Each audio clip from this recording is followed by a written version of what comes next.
give me a melody. I don't need very much to be living the life I love.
Coast clear? Okay.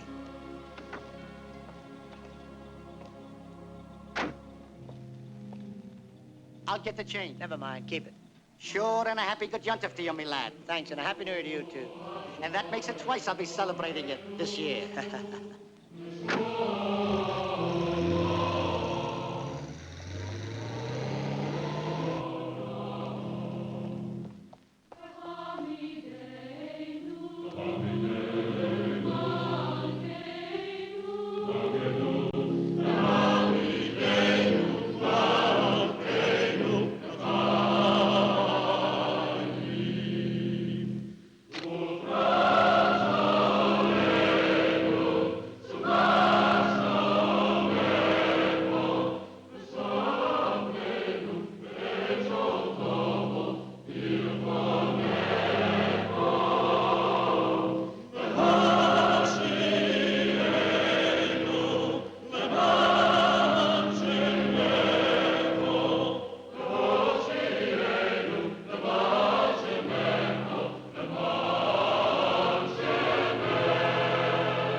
Nice New Year's present, Ruth.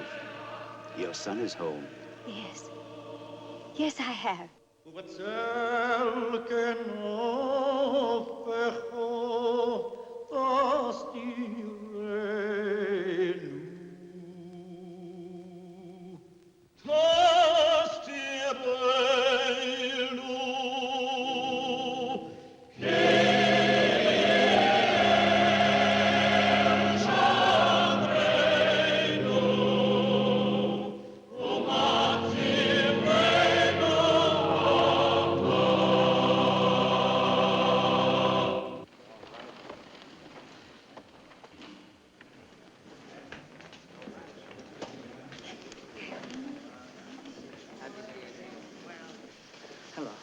Hi, baby.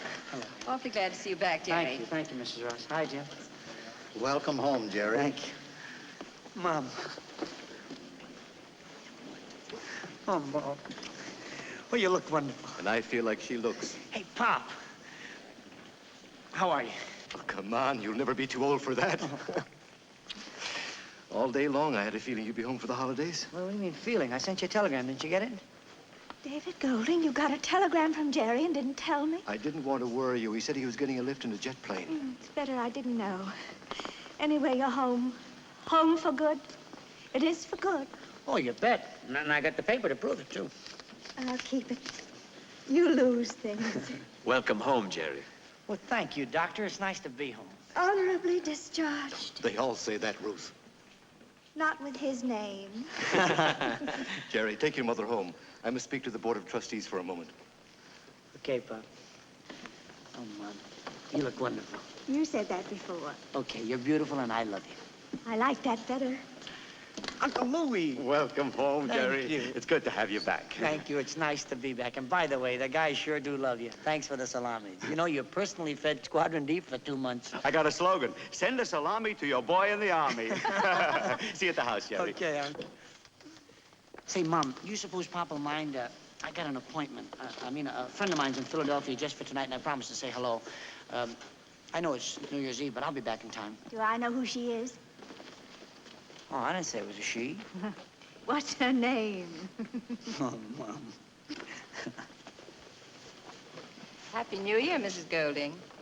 Thank you. I've asked you gentlemen of the Board of Trustees to see me tonight because, well, you know I've been wanting to retire for quite some time.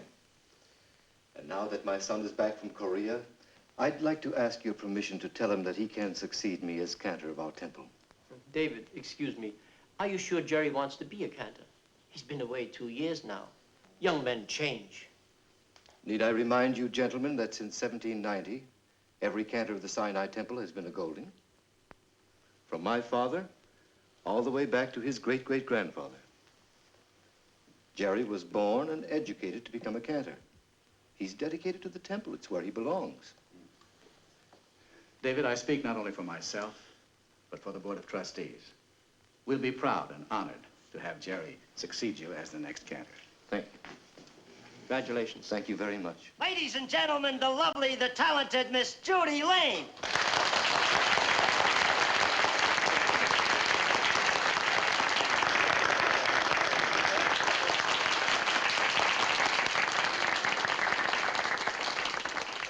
At the same table, we have the fabulous Mr. George Miller, producer of Judy's show, Top of the Town.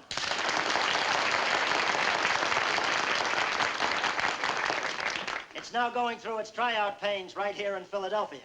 This is not a paid advertisement. Miss Judy Lane.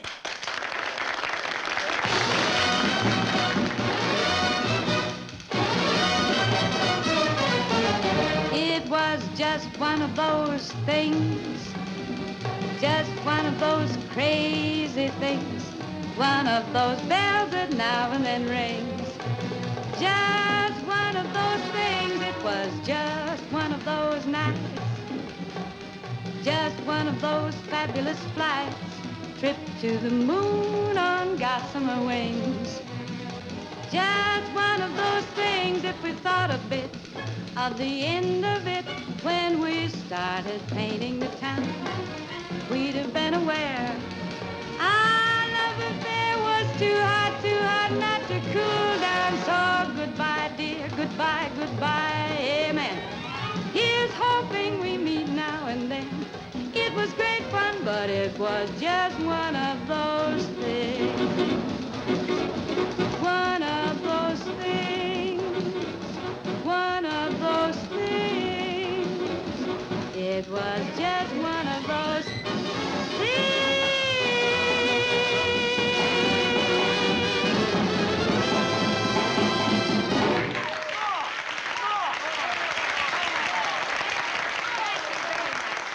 It's very nice of you to want more, and I'm going to see that you get it, but not from me. Oh, what do you mean? Oh, now, just a minute. A few months ago, a group of us went to Korea with the USO, and the Army assigned a sergeant to our troop to act as sort of a combination guide and master of ceremonies. Well, he was a terrible guide, but he was a wonderful master of ceremonies. Now, if I were a professional MC, I'd act very surprised and say that the sergeant just happens to be in our audience tonight. But he doesn't just happen to be here. I mean, he's here because he's my date. So now, let's have a big Philadelphia welcome for one of your own hometown boys, Sergeant Jerry Golding. Come on up, Jerry.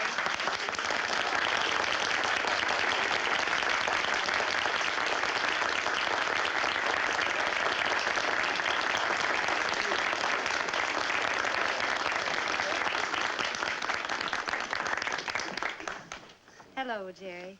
Hi.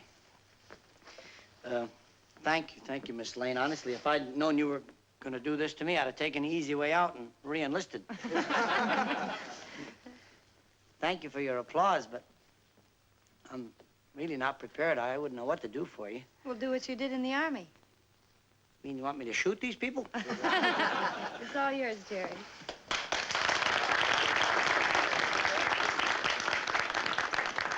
First thing I better do is get this microphone up a little higher, or else all you're going to hear is my heart thumping. I know this is going to sound corny, but it's really nice to be home again.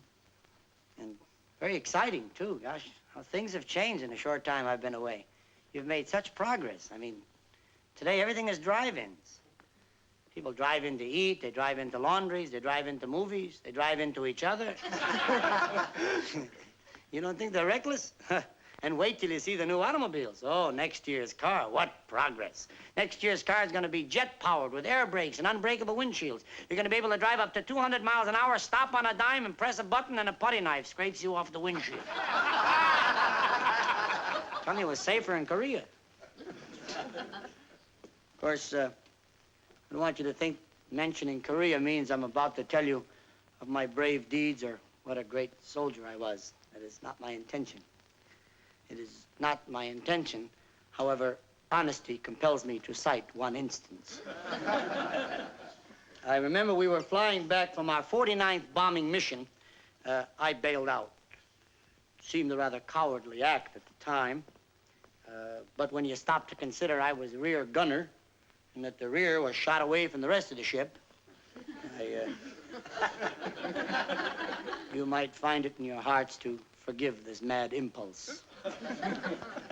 Nevertheless, I did bail out, and I landed on a small, desolate, eerie-looking, uninhabited island in the South Pacific. And this is where my drama begins. For months I wandered aimlessly searching, ever searching for companionship, and there was none. And one day, while trudging through the underbrush, body all bruised and aching, clothes all ragged and worn, I was startled by a voice. I heard a voice of a little boy come from a clearing. A little boy screaming at the top of his lungs, "Toledo paper! Extra! Toledo paper!" I pushed aside the foliage, and there he stood, this little kid, with a bundle of papers under his arm. I said, "Sonny, I'm glad to see you. What are you doing here selling Toledo papers? You're thousands of miles from Toledo." He said, "Yeah, didn't they give me a lousy corner?"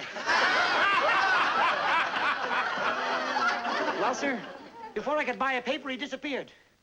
And when he disappeared, a chill went up my spine. I knew I was losing my mind. The thought that I should die a madman in this forsaken hole caused me to run. I just ran. That's all I remember, running and running until I fell exhausted at the foot of a mountain. And I screamed, "Somebody talk to me. Somebody talk to me. Don't let me die like this. Please, somebody talk to me."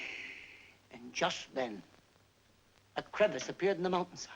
And from that crevice there came a voice, mightier than any voice I'd ever heard. A voice that literally shook the earth. And it formed these words: "Who sent for you?"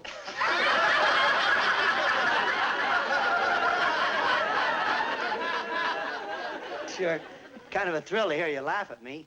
I mean, I say that because, well, most of my friends call me a preacher. I guess it's on account of my biblical face.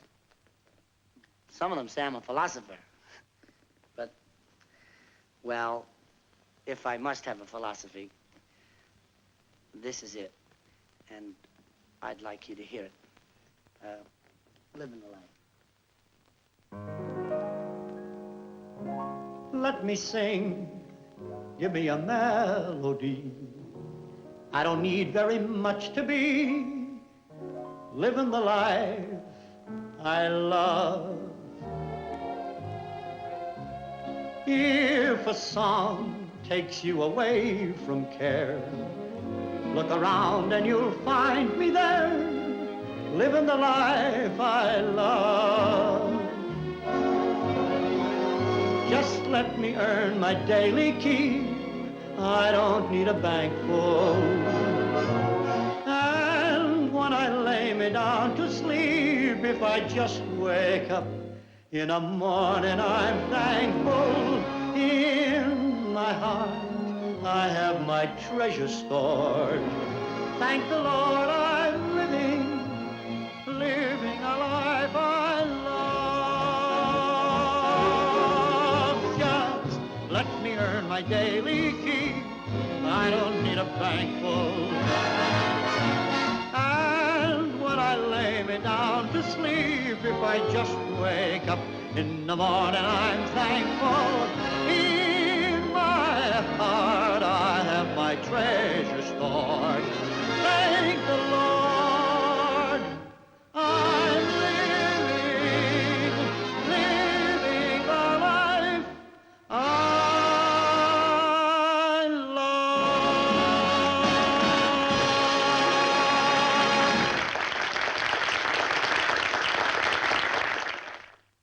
L'chaim. May the new year bring all of us many, many things for which to be thankful. Amen. And now with Jerry home, I think maybe the Goldings have a head start on the rest of us, eh? I'm afraid I'll have to apologize for Jerry. He said he'd be here. Our son did come home, didn't he? I wasn't dreaming. I really saw him. Oh, give the boy a chance, Dave. After all, he's just had 2 years of Army discipline. There he is, dear. I'll have to get him a key.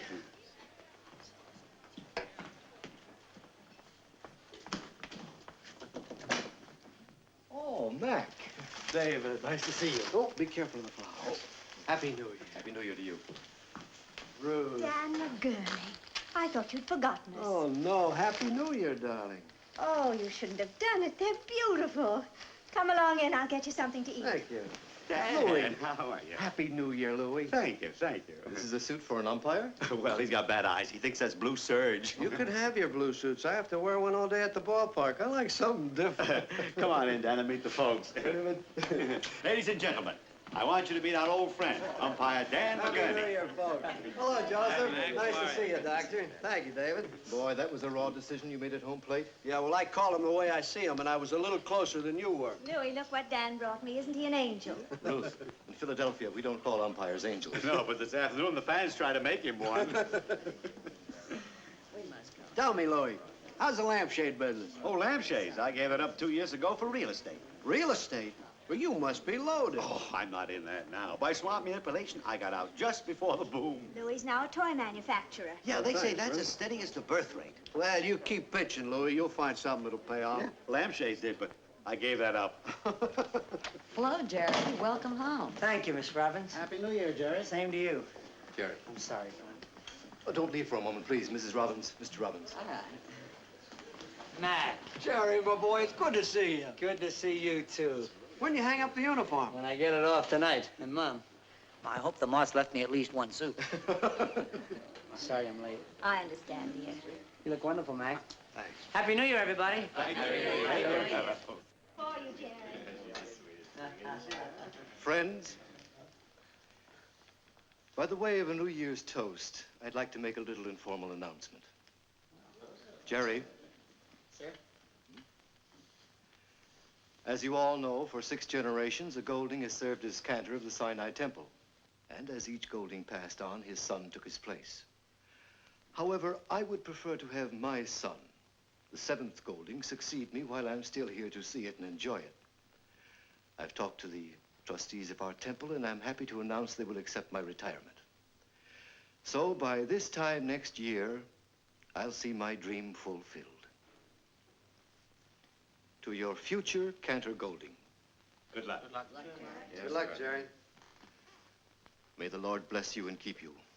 May the Lord make the light of his countenance shine down upon you and be gracious unto you.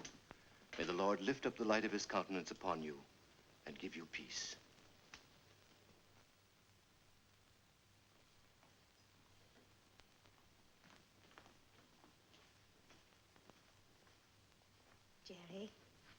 What are you doing down here?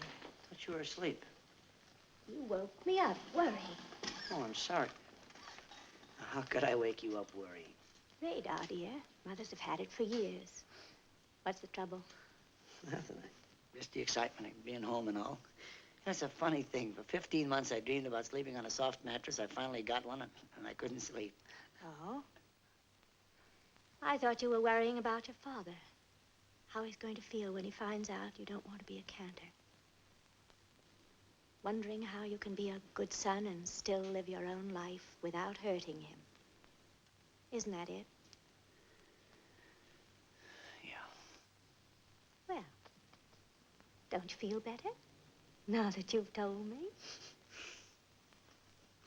You're a lot tougher with Pop. When you got something to tell him, he makes you do the talking. Did you suppose that... No, Jerry. I can't tell him. Well... This has got to come from you. But you've always had better luck with him. This isn't like telling him about a bad report card or a fender that's been dented.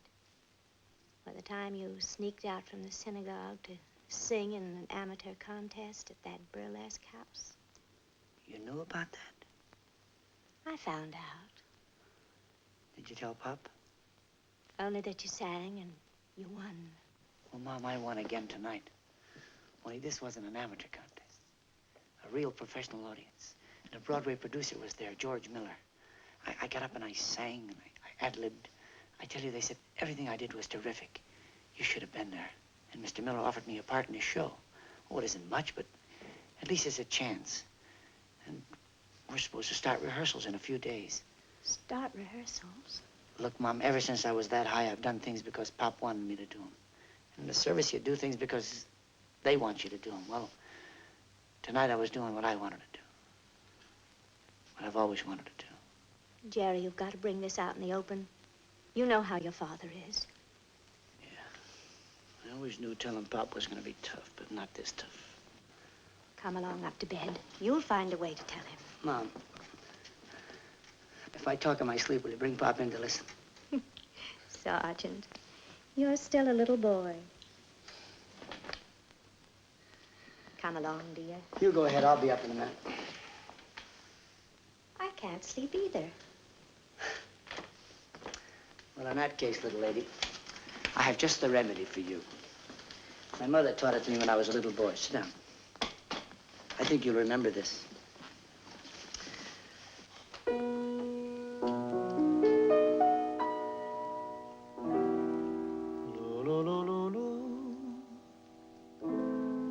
Hushaby, dream of the angels way up high. Don't you cry. Mama won't go away.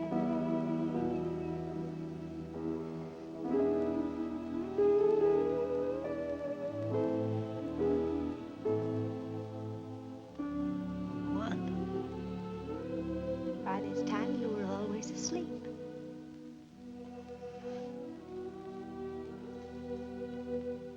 Where's Jerry? Is this a new habit of his, disappearing all day, coming home late? He had a very important appointment today. If I remember correctly, when I was his age, I had important appointments, too. And I'm glad you kept them. David. Mom. Mom. Mom.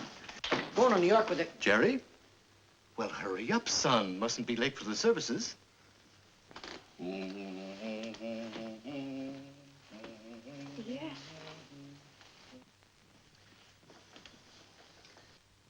I'll have to be at my best tonight.